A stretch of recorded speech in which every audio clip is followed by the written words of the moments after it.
Napakadali na nga lang magluto nitong macaroni salad kaya hindi mo na lang sa Pasko matitikman. Tara, luto tayo. Una nga ay naglagay lang ako nitong creamer. Ayan, yung sa akin chinild ko para naman medyo may texture.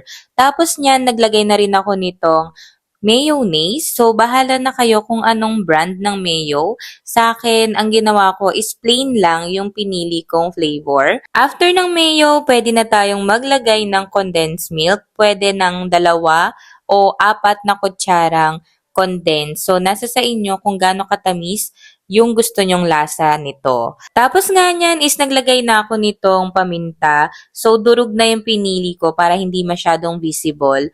And then, lalagyan ko na rin to ng salt. Yung gamit ko dyang salt is Himalayan salt. Pwede rin naman yung iodized salt or rock salt.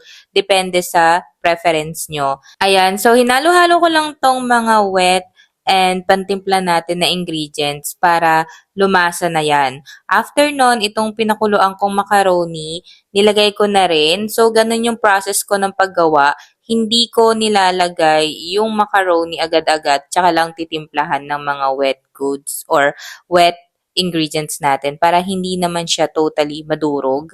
After ko lagyan ng macaroni, ayan, nilagay ko na rin yung ating shredded na chicken breast. So, pinakuluan ko lang to sa tubig na may timplang paminta at asin at may lahok na bawang at sibuyas. Isa pa nga sa nilagay ko is itong hiniwa kong carrots para naman may pampakulay at healthy options tayo.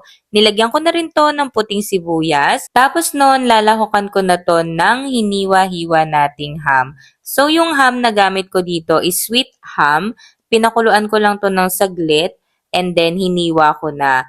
After ko nga lagyan ng sweet ham, ilalahok ko na rin yung hiniwa nating keso. Itong keso is the more na mas marami, the more na mas masarap para sa akin.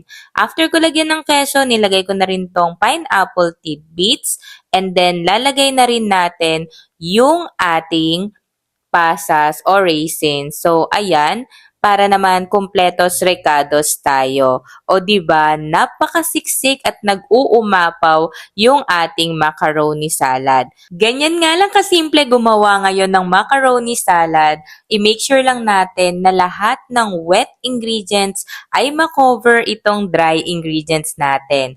Tapos ilagay mo na sa ref kasi mas malamig itong macaroni salad, mas masarap. Kaya enjoy na yan at magluto na.